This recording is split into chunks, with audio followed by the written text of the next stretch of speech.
padaku. Kau buatku termenung seorang dalam diri sangsi. Akhirnya begini perpisahan tak kuduga. Ku mengerti, ku fahami keputusan diri. Biar saja aku sebegini. Permintaan terakhirku, jangan kau lepaskan, simpan saja kata-kata. Jangan diucap selamat tinggal, jangan kau ucap selamat tinggal, jangan diucap selamat tinggal kepadaku.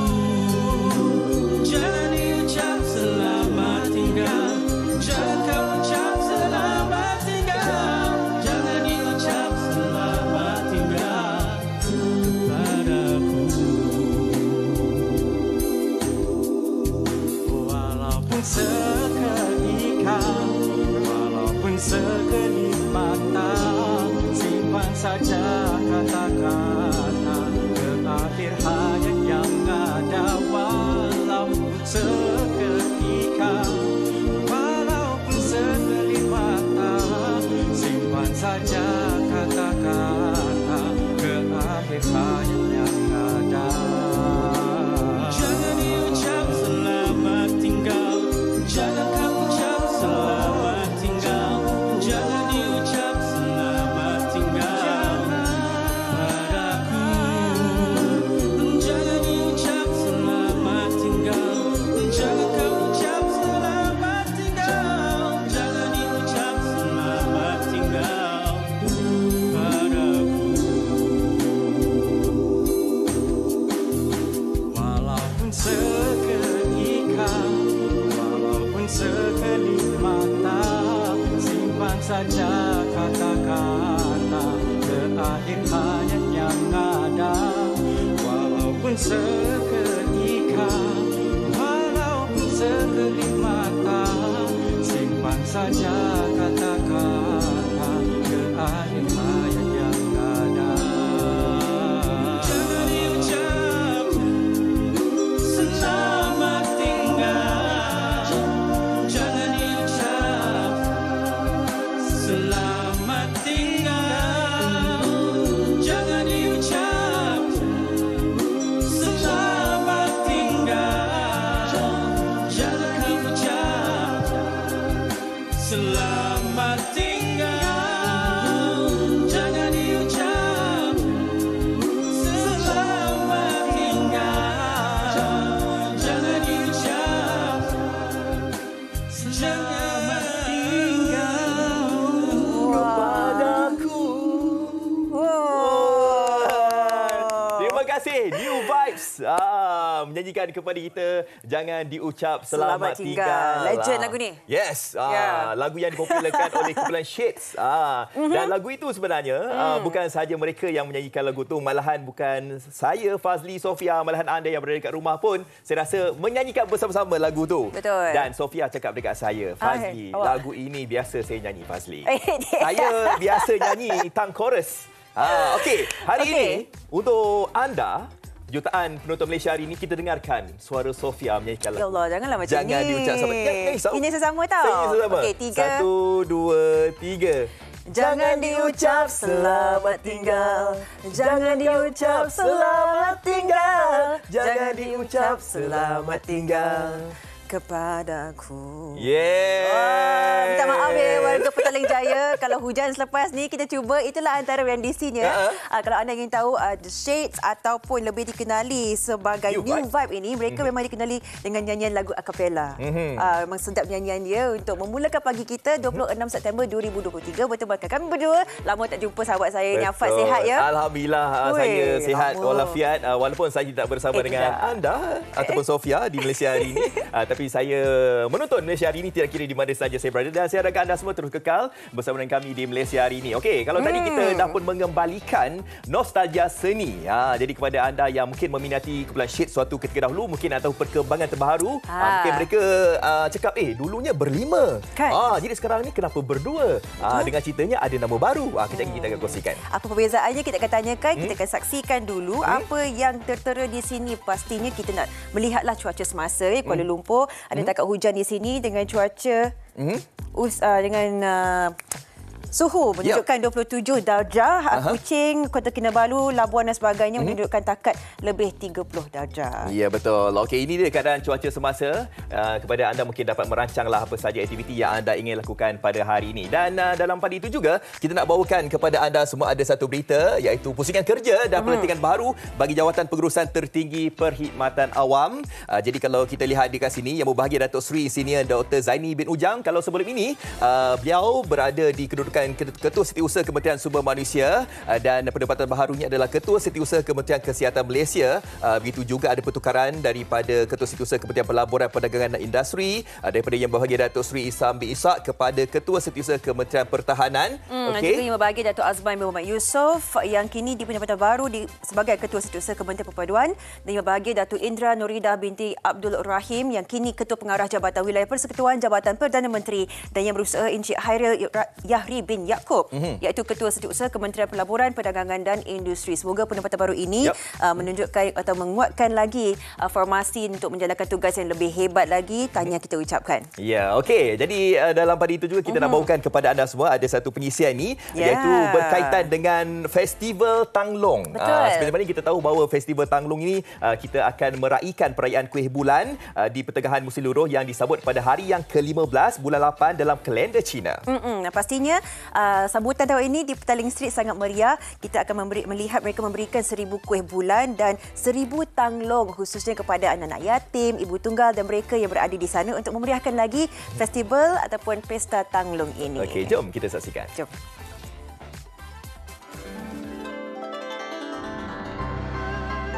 Festival Pertengahan Musim Luruh atau dikenali sebagai Perayaan Kuih Bulan menjadi perayaan yang tidak asing lagi di negara kita. Perayaan ini disambut setiap tahun pada hari ke-15 bulan 8 dalam kalender Cina. Acara Pesta Tanglong menjadi sebahagian daripada perayaan ini. Pada 24 September lalu, Pesta Tanglong 2023 diraikan. Sebanyak 1000 kuih bulan dan tanglong diedarkan kepada orang ramai yang datang memenuhi kemeriahan di Petaling Street. Festival ini juga secara tidak langsung memberi peluang kepada masyarakat tempatan dan pelancong untuk memahami serba sedikit adat dan budaya tradisi kaum Cina.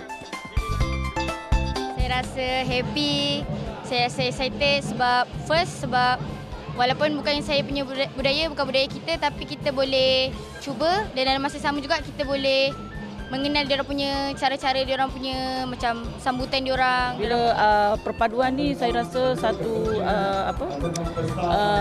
keakraban dari segi semua bangsa tu saya dapat rasakan. Dan di mana pun saya berada tak ada sempadan, ya. Budaya yang ada sekarang ni adalah satu ikatan yang baik untuk semua bangsa. Acara ini turut dimeriahkan dengan kehadiran Timbalan Menteri Pelancongan Seni dan Budaya, Tuan Khairul Firdaus Akbahan. Tarikan ini memberi gambaran perpaduan rakyat Malaysia yang majmuk. Ini kali pertama kita buat bersama dengan Persatuan Dewan Perniagaan Cina Kuala Lumpur.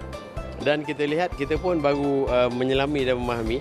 Dan nampaknya hari ini kita telah berjalan di sekitar Petaling Street untuk edarkan kuih bulan dan juga tanglong itu sendiri.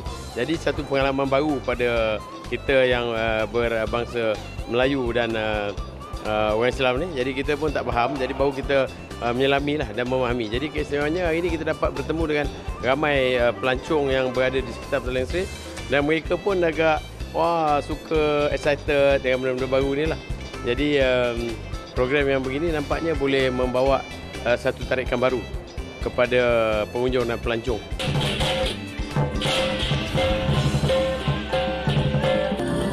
Pesta Tanglong dan perayaan Kuih Bulan ini bukan sahaja perayaan untuk meraihkan budaya kaum Cina, namun perayaan ini mampu merentas perbezaan budaya masyarakat berbilang kaum di Malaysia. Baik, inilah semangat perpaduan yang kita inginkan. Bukan sahaja masyarakat Cina sahaja yang menyambut Pesta Tanglong ataupun makan kuih bulan ni. Kita sebagai orang Malaysia ni yang kaya dengan pelbagai adat dan juga bahasa budaya dan sebagainya harus meraihkan jugalah perayaan-perayaan kaum yang lain. Tak semestinya kalau kita tak meraihkan tu kita tak nak ambil tahu. Kita sebagai rakyat Malaysia ni kita boleh mengenal pasti okey ini pesta apa, untuk apa dan sebagainya, supaya kita lebih rapat dan bila kita melihat mereka meraihkan ni kita pun rasa macam dekat sebagai rakyat Malaysia. Ya, betul. Apa pun Hafad, kita dah masuk dalam segmen ni, kita dah duduk menyanyi tadi. Ya, betul. Kita nak bertemu terus-menerus bersama mereka yang saya kira memang legenda lah. Yes, memang legend lah. Lagu ni memang saya akan nyanyikan setiap kali karaoke. Bocor serius. Jangan kocok sampai tinggal. Okey, kita terus saja nak bersama dengan Abang Nazri di ujung sana dan juga Abang Izzy. Dua ahli kumpulan Shades suatu ketika dahulu dan sekarang ini mereka menggelarkan diri mereka sebagai New Vibe. Okey, sebagai permulaannya lah, ialah sebab kita melihat transisi, kita nak tanya kenapa New Vibe? Mengapa New Vibe? Apakah maksud New Vibe tu? Okey, Shades dipelopori oleh saya sendirilah masa awal-awal dulu. Jadi masa tu kita biasakan nyanyi 5 part harmony buat doo-wop. Betul, yang kedua keluar lagu malam yang dubi-dubi-du kan, tu malam. Jadi mana-mana kita perform semua lagu dia ada dalam bentuk doo-wop. Okey, tapi masa yang sama, masa awal-awal dulu kita memang minat R&B kan. Jadi kita tak dapat pula nak buat lagu-lagu R&B sebab apa? Dah identiti Shades tu dah doo-wop, a cappella tu lah. Jadi setelah beberapa tahun kemudian kan, kami memikirkan nak buat satu pembaharuan lah. Jadi bila kita nak kumpul balik Shades tu agak sukar bila dah lewat umur ni kan. Pasal apa, semua dengan komitmen masing-masing, keluarga, kerja, bagai-bagai. Jadi kami teruskan lah. Dan sebab itulah daripada Shades, pasal bagi kami Shades tu tetap 5 orang tu lah yang ada tu. Jadi kalau orang tengok pun tak mungkin boleh tengok orang lain. Jadi pasal jadi New Vibe. Itulah kisahnya. Memang Shades ni memang dah pun menepa pelbagai sejarah lah untuk pengetahuan anda juga bahawa Shades ni merupakan kumpulan pertama di Malaysia yang mengenegahkan muzik pada acapella ni. Okey, kalau kita lihat ni ada gambar beramai-ramai tadi tu, itu kita ada special collaboration. Betul. Bersama-sama dengan kumpulan-kumpulan yang lain kan. Okey, Abang Nazri sendirilah. Jadi dah lama dah tak bersama dengan Abang Nazri. Kali ini muncul dekat Malaysia hari ini.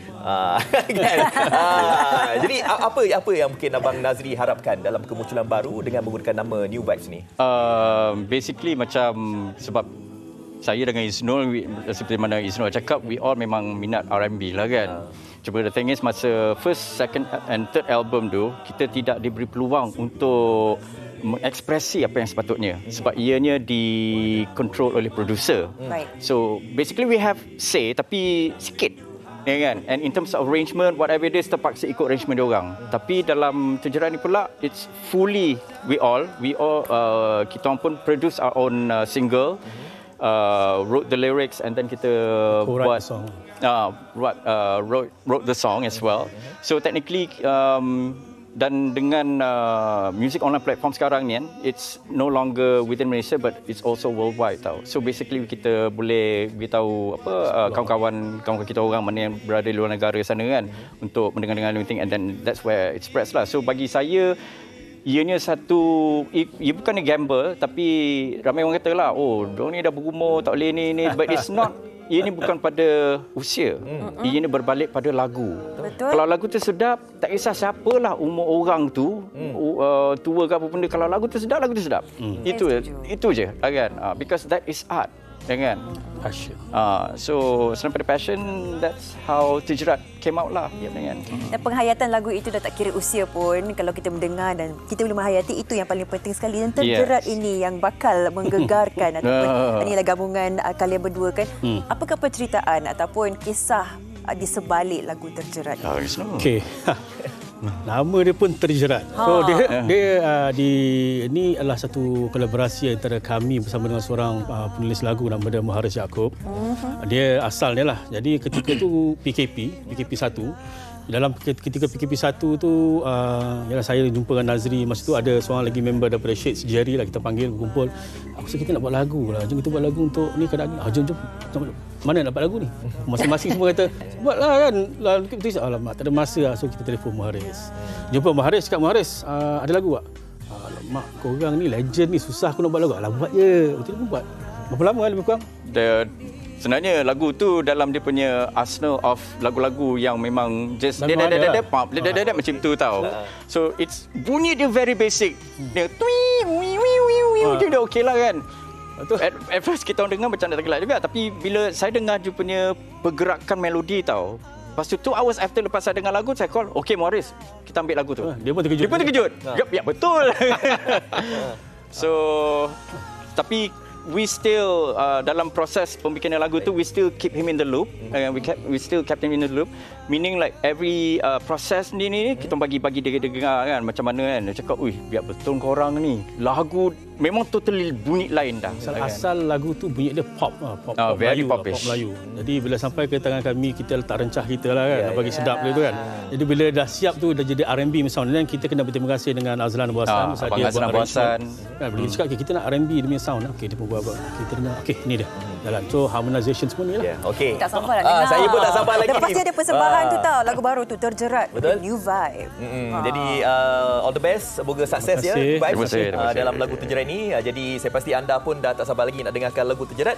Jadi diminta Abang Nazri dan juga Abang Izzy untuk standby di ujung sana. Kita bersama-sama mendengarkan lagu Terjerat itu. Jadi kita harapkan bahawa anda terus menyokong dua individu ini, iaitu Abang Nazri dan juga Izzy, yang mana sekarang ini mempertaruhkan lagunya yang terbaru, iaitu Terjerat. Saya sukakan penceritaannya sebab ia meletakkan rencah sendiri dan daripada yang asas menjadi apa yang akan bakal dengarkan selepas ini. New Vibe.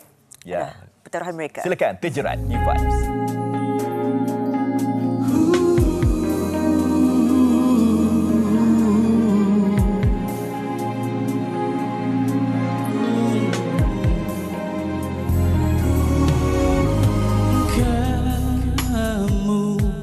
Terlalu indah bagiku, kamu ibarat bunga yang ayu, semerbak wangianmu meninggalkan keharuman pada tangan yang menghancurkan kamu. Bagaimanalah hendakku sampaikan cerita ini pada jiwa yang mati, betapa kerasnya hati. Aku sentiasa berada di sini, tiada apa yang mampu ku lakukan lagi.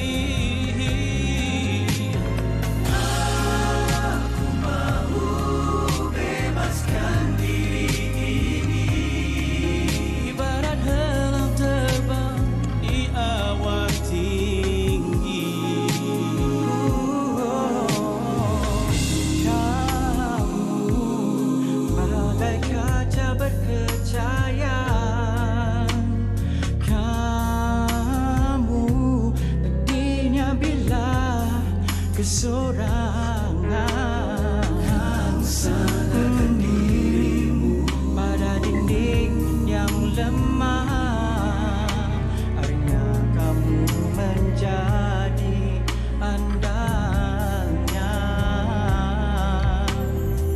Bagaimanalah hendakku sampaikan, ku rasakan ini pada jiwa yang mati, betapa kerasnya hati. Aku sentiasa Masih menghidupkan pagi anda di Malaysia hari ini dan nampaknya sahabat saya ni dia sakit belakang. Dah berapa lama sakit belakang ni, Wak? Saya sakit belakang sejak malam tadi lah. Saya rasa Sejak malam ni, tadi? saya rasa ni mesti salah tidur ni. Tapi adakah disebabkan salah tidur merupakan salah satu daripada penyebab sakit belakang ataupun ada masalah-masalah lain ataupun punca-punca lain? Betul. Ini kita nak kena pasti sebab kadang-kadang kita bekerja, penat dan sebagainya. Kita rasa macam sengah-sengah tapi tak tahu kenapa kan. Hari ini kita akan bincangkan kesihatan sakit tulang belakang dan juga sendi. Terus bersama dengan Dr. Abdul Muttalib Abdul Wahid iaitu pakar perunding pembedahan ortopedik Hospital Tuanku Jaafar Seremban Negeri Sembilan. Assalamualaikum doktor. Ya. Permulaannya doktor kita melihat postur Fazli Fuad ni okey ke tak okey? Dia sakit belakang ni. Yang tu kalau salah bantal tu dia betulkanlah bantal tu dulu. Lepas tu baru kita betulkan belakang dia.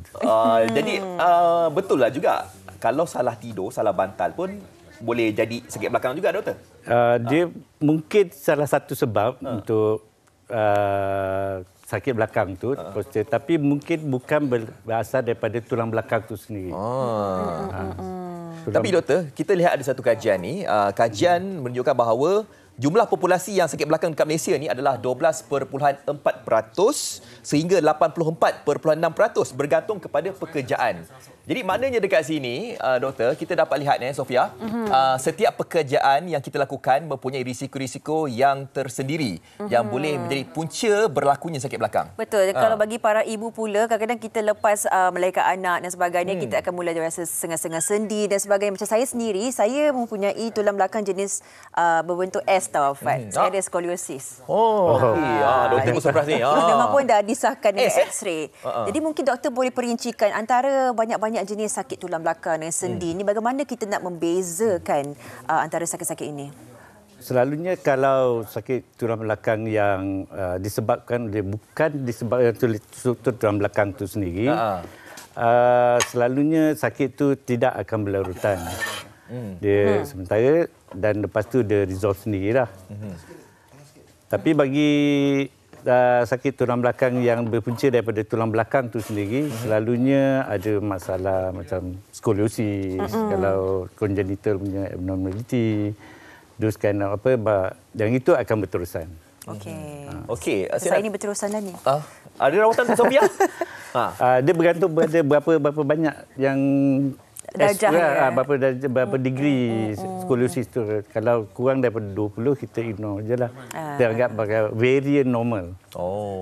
Jadi mungkin Sofia lama kelamaan dah jadi kebiasaan kot kan bagi awak kan, walaupun kita tahu bahawa mempunyai tulang belakang berbentuk S. Ya, sakit belakang bagi saya adalah perkara biasa. Tapi itulah antara mungkin ada ramai juga yang merasakan sakit belakang ni biasalah kan. Dia ignore ataupun mengabaikan sakit belakang. Adakah itu benda yang sepatutnya dilakukan doktor? Kalau dia tak mengganggu tugas dia dan tak aktiviti daily living dia tak berubah banyak, dia boleh ignore, take it as a part of dia punya harian dia. Tapi kalau benda tu jadi significant, pain threshold dia semakin lama semakin tinggi, dan dia perlukan perhatian daripada rawatan sepatutnya. Saya tertarik dengan satu kajian lagi menunjukkan bahawa yang banyak sakit belakang ni adalah terdiri daripada pekerjaan nurse, jururawat. Kenapa tu? Mungkin doktor boleh kongsikan kenapa jururawat ni yang mempunyai ramai yang sakit belakang, betul ke? Terutamanya kalau macam sekarang ni dengan jumlah jururawat yang kurang, dengan pesakit-pesakit semakin lama semakin besar, dan tugas jururawat antaranya adalah mengangkat pesakit daripada katil mereka untuk transferkan pergi buat X-ray, pergi ke Dewan Bedah. Jadi faktor-faktor itu yang menyebabkan mereka menangani sakit belakang. Apatah lagi dengan keadaan katil, kadang-kadang kita tak boleh nak naikkan atau nak turunkan. Jadi mereka angkat dengan postur yang salah lah. Sebab nak adjust dengan patient punya level kan. Dengan kejar masa lagi. Jadi itu antara sebab-sebab yang apa. Okey, doktor, kita melihat ni antara yang telah dibawa untuk menunjukkan antara bahagian-bahagian tulang belakang. Mungkin doktor boleh perincikan di bahagian mana, lumbar ke? Adakah ni contoh tulang belakang yang sihat? Kalau kita tengok pada tulang belakang yang sihat, macam Sofia cakap tadi, dia S tu daripada bentuk dari anterior ke posterior, daripada depan ke belakang dia bentuk macam S. Tapi kalau dalam tulang yang normal pun dia berbentuk S juga. Tu yang Sofia pegang tu ialah tulang lambar. Tulang lambar tu kita ada lordosis. Dia melengkung Dia nampak bentuk ke depan kan, dia yang itu ke depan. Okey, ini bentuk yang sepatutnya. Yang sepatutnya. Itu yang menyebabkan macam mana bentuk lengkung pinggang kita dengan bahagian punggung kita. Itu yang struktur asas dia lah. Sama dengan tulang cervical, angatan tengkuk bahagian leher ini, dia pun membentuk S juga. Sama juga. Jadi kalau kita tengok secara daripada depan ke belakang, dia akan nampak ada curve S-curve tu. Dia jadi. Jadi adakah bentuk tulang belakang seseorang itu akan berubah mengikut kepada usia, peningkatan usia, doktor? Bila kita jadi semakin tua, yang ini yang kita panggil degenerative process. Yang faktor utama dia ialah usia. Makin lama, makin orang tu jadi semakin tua, tulang dia akan sebabkan daripada faktor degeneratif tadi, dia akan jadi lebih nipis, dia collapse, dia kemek, dan dia akhirnya dia akan membentuk seperti membungkuk ke depan lah. Akhirnya itu end result dia membungkuk ke depan. Lepas tu nenek kebayan semua kata apa, semua bungkuk ke depan. Tak ada siapa bungkuk ke belakang ke tepi. Sebab itu ialah cara untuk nak lepaskan saraf tunjang yang berada dalam tulang tu sendiri. So kalau kita tengok dalam any model. Okey.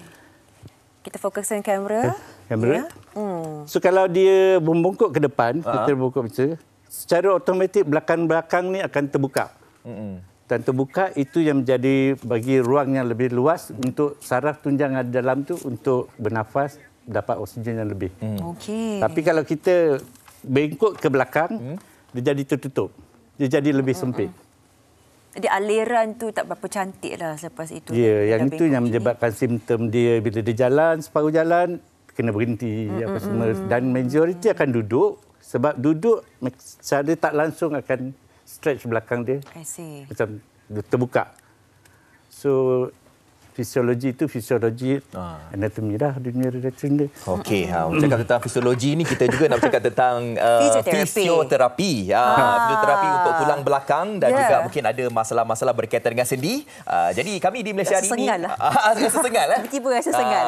Okey, jadi kebetulan kami membawakan kepada anda semua ketua profession fisioterapi yang berada di ujung sana. Jom dan juga doktor, jom kita berada di ujung sana. Kita bersama dengan Puan Hidayah Abdullah, ketua profession fisioterapi bahagian sains kesihatan bersekutu Hospital Sultanah Aminah, dan berada di ujung sana Eng Wei Hui, pegawai pemulihan perubatan fisioterapi unit fisioterapi Klinik Kesihatan Presin 9 Putrajaya Kementerian Kesihatan Malaysia. Jadi gabungan Negeri 9 Johor Putrajaya. Alhamdulillah. Itu menunjukkan kepada kita apakah kaedah fisioterapi yang sepatutnya, ya Puan? Okey.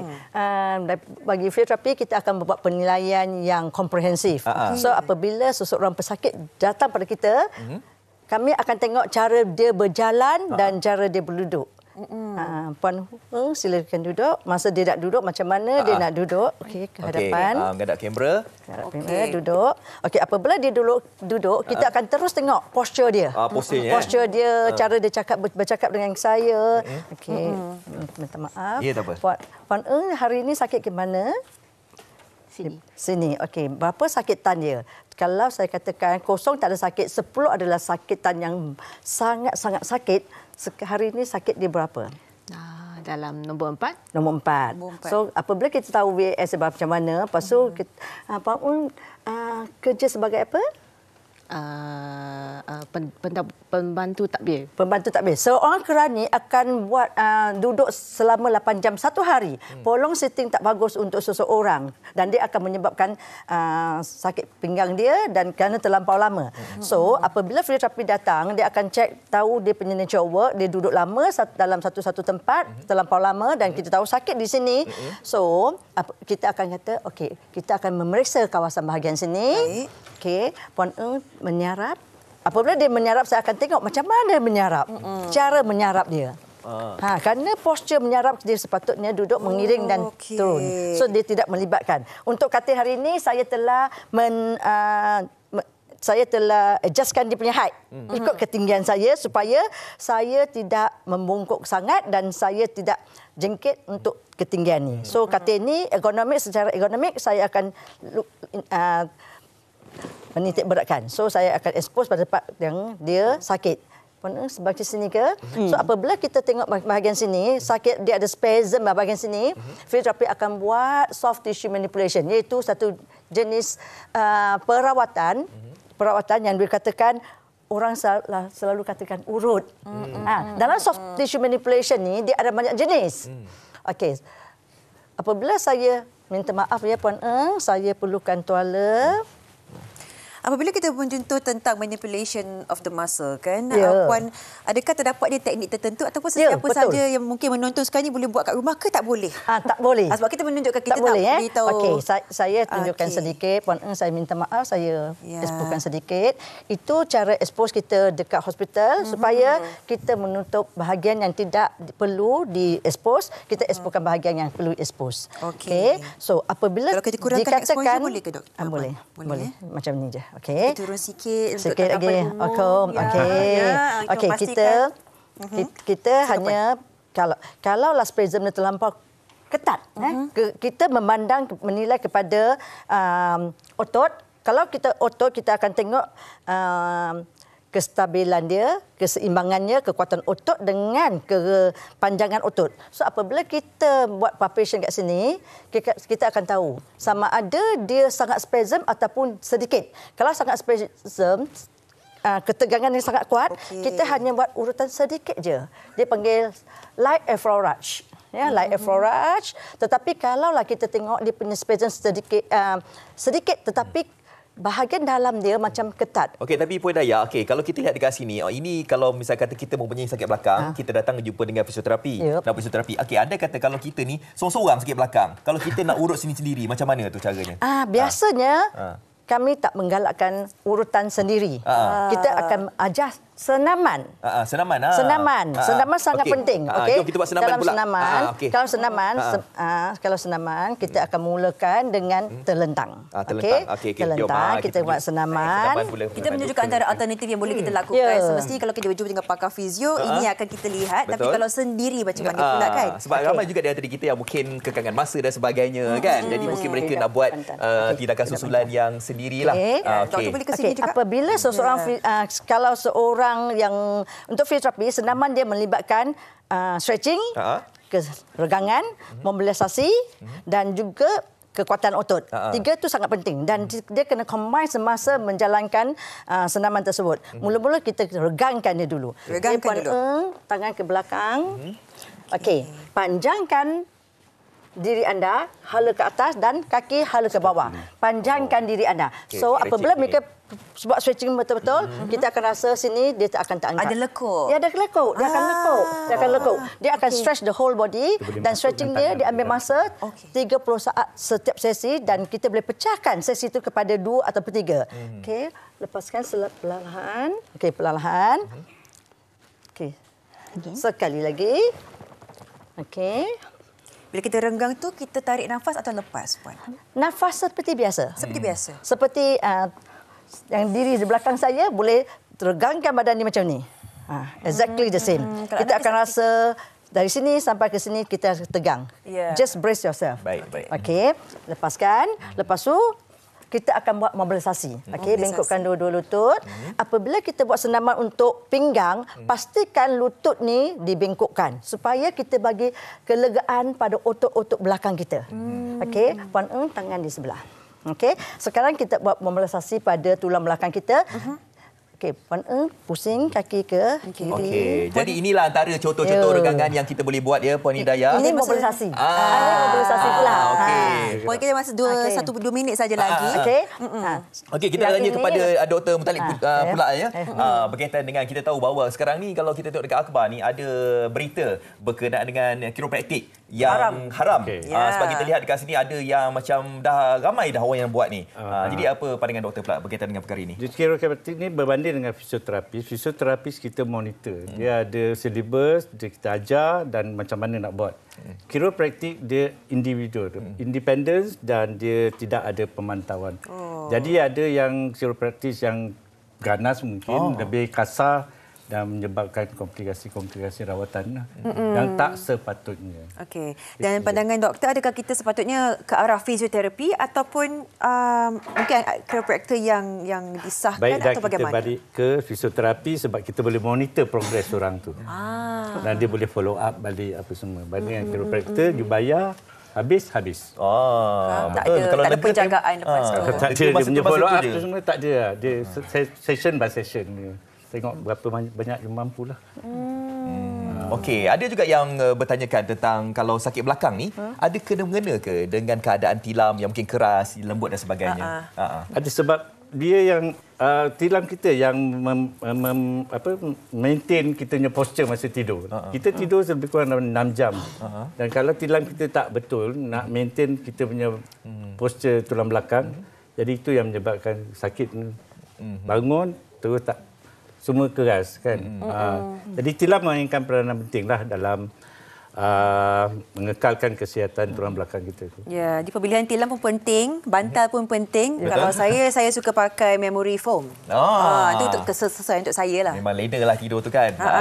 Okey, jadi kita nak ucapkan terima kasih kepada Dr. Abdul Muttalib Abdul Wahid. Ya, terima kasih kerana datang dan juga terima kasihlah Puan Hidayah datang Johor ya. Dan juga kita punya model kat sini ni. Hari ni tak cakap banyak. Dia balik hari ni. Okey, terima kasih diucapkan kepada Puan Eng Wei Hui. Terima kasih ya. Jadi kepada anda semua, ada dua cara lah yang kita tunjukkan tadi kepada anda semua. Mungkin ada mengalami masalah sakit belakang, boleh berjumpa dengan fisioterapis ataupun anda boleh buat senaman sendiri di rumah. Ya, regangan dan senaman ini boleh dilakukan setiap hari untuk kita memastikan kita ni selesa lah. Tak tunggu sakit baru nak buat dan mungkin terlambat. Dia mungkin memberikan sedikit inspirasi untuk anda untuk menjaga tulang belakang. Kita akan berehat seketika dan sekembali ini kita akan berbincang tentang apa, Fad? Ni bersama dengan Fad nanti untuk bercakap tentang ketaatan hamba terhadap pencintanya. Okey, segalanya di Malaysia hari ini.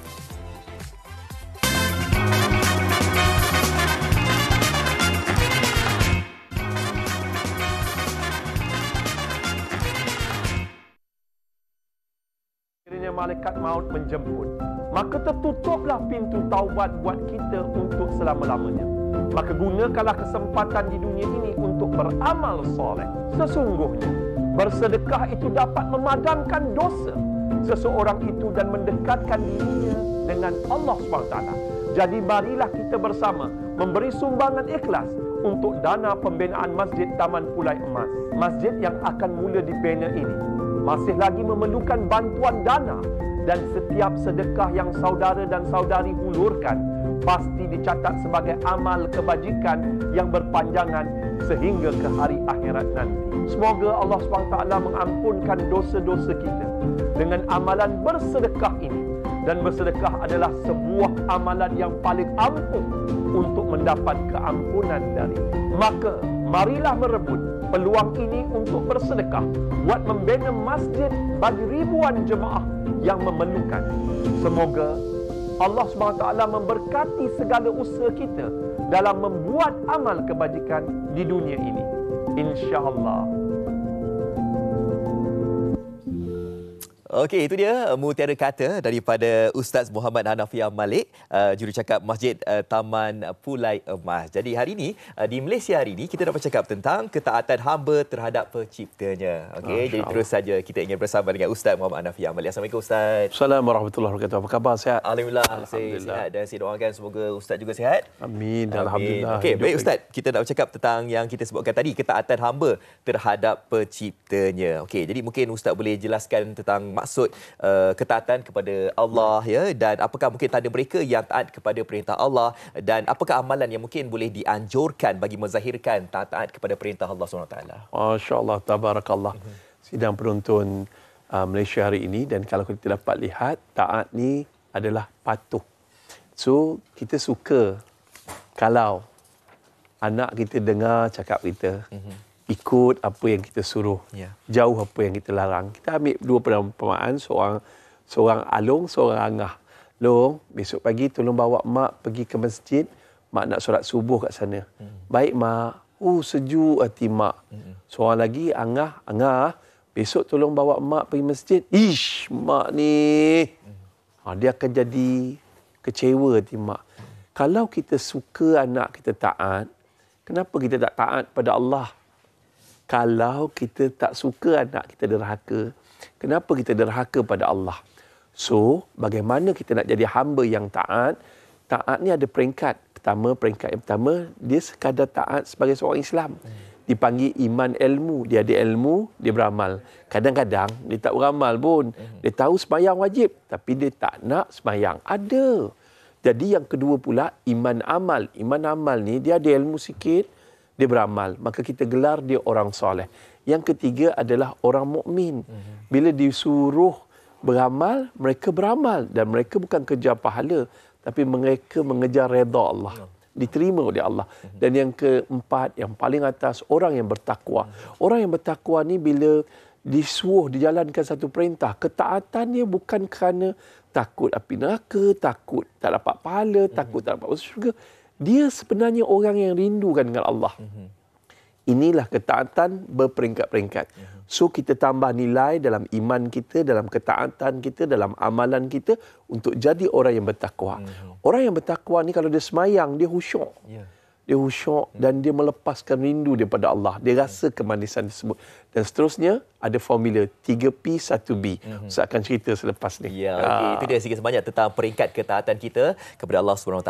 Okey, alhamdulillah. Okey, boleh Ustaz terangkan juga mungkin satu peluang untuk bersedekah pada hari ini sebagai tanda ketaatan kita sebagai seorang mukmin terhadap perintah Allah SWT dan Rasulullah SAW, dan juga satu persiapan untuk hari akhirat kelak, Ustaz. Ini adalah satu peluang yang hebat, jangan dilepaskan, iaitu peluang untuk membina rumah Allah.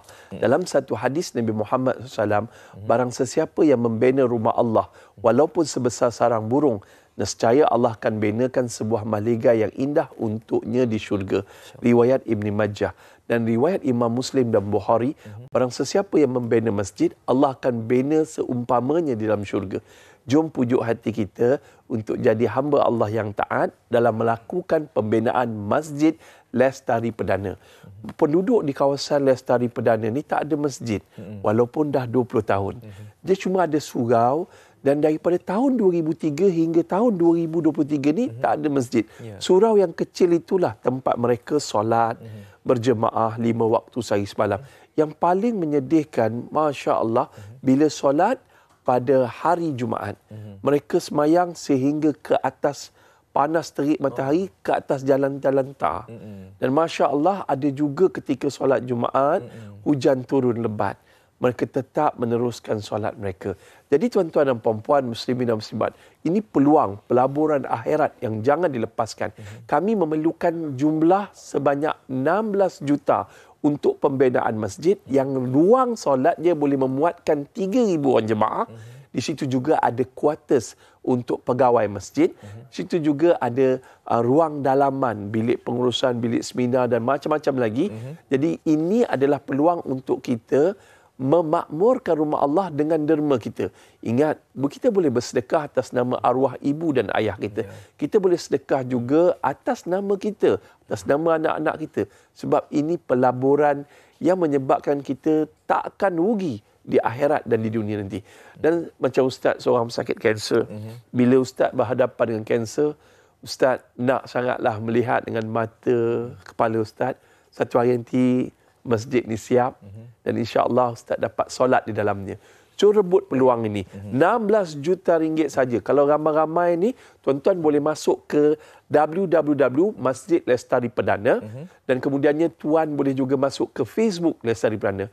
Sumbangan tuan-tuan saya doakan syurga sebagai balasan. Wallahu alam. Ya, baik, terima kasih Ustaz ya di atas kata itu penerangan berkaitan dengan tajuk kita iaitu ketaatan hamba terhadap penciptanya. Jadi kepada anda semua, anda boleh infakkan wang anda kepada tabung pembinaan Masjid Taman Pulai Emas ini. Baik, terima kasih Ustaz. Assalamualaikum. Okey, kita terus saja nak bersama dengan Sofia di hujung sana. Oh, bukan, Sofia tak ready lagi. Okey, kita berhenti berehat seketika. Anda jangan ke mana-mana.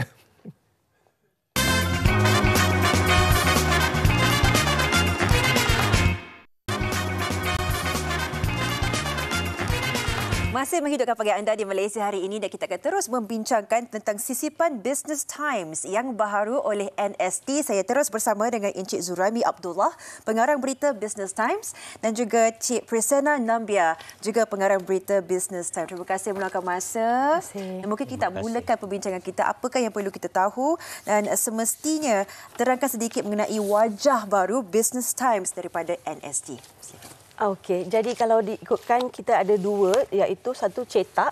Jadi bahagian cetak kami kini kita sisipan 8 muka surat. Yang ini 16 muka surat sebab special edition bila kita launch hari itu 18 September. Okey. Jadi ini merupakan cetak. Jadi kalau ikutkan online, laman web kami juga telah diperbaharui. Wow. So sekarang lebih menarik, susun aturnya lagi, kita ada bahagian video, betul. Kita juga ada bahagian video kalau ikutkan. Ya. Baik. Pasalnya perincian yang lebih diperkukuhkan lagi dan pendapat Encik Zuraimi sendiri mengenai laporan yang bakal ditampilkan dalam Business Times, apa yang boleh kita lihat pembaharuannya? Dari segi pembaharuan, sebelum kita pergi ke pembaharuan, izinkanlah saya untuk ceritakan sedikit pasal sejarah Business Times lah. Isu pertama Business Times ni dikeluarkan pada bulan Oktober, awal Oktober 1976. Lama dulu. Pada masa itu ia mempunyai 12 muka surat. Dan dijual pada harga 50 sen je. Wah. Dan ketua pengarangnya yang pertama bernama Kevin Rafferty. Okay. Jadi pada 18 hari bulan tu Business Times berwajah barulah. Jadi dari segi kandungannya Business Times menawarkan sudut yang berbeza dari segi penulisan, dari segi pandangan dan ulasan yang lebih lebih mendalam. Lepas tu ada dari segi perseptif lah, dia lebih menyeluruh dan analisisnya lebih mendalam lah. Di samping itu jugalah Business Times juga mempunyai segmen di mana ia bukan sekadar berita berkenaan keuangan, bisnes ataupun laporan korporat lah. Tetapi sisipan Business Times ni juga mempunyai artikel-artikel berkaitan hartanah, SME, ESG atau kita panggil environmental, social and governance lah, dan juga temu bual eksklusif lah. Contohnya lah, baru-baru ini kami membuat liputan mengenai Lembaga Tabung Angkatan Tentera Malaysia ataupun LTAT yang merupakan skim persaraan untuk pegawai dan juga anggota lain-lain pangkat Angkatan Tentera Malaysia serta anggota kerahan sukarela lah. So dalam liputan kami itu, Ketua Pegawai Eksekutif LTAT Dato' Ahmad Nazim Abdul Rahman lah, dia berkongsi maklumat mengenai tindakan yang diambil oleh LTAT, juga tindakan yang bakal diambil oleh LTAT untuk memastikan LTAT dapat memberikan pulangan yang terbaik kepada pesara-pesara Angkatan Tentera Malaysia ni. Ini begitu seiring dengan bukan sahaja ekonomi, kewangan, tetapi juga dari aspek kemasyarakatan dan penguasaan juga. Jadi kita melihat satu aspek yang merangkumi semua. Dan tentang berita ekonomi, kewangan, perniagaan ini, mengapa ia masih penting, masih relevan dan semestinya perlu terus dipertekankan dalam masyarakat kita? Jadi kalau ikutkan berita, kita memang patut stay informed basically. So kalau berita ekonomi, disebabkan kita ada banyak perancangan kan dalam hidup.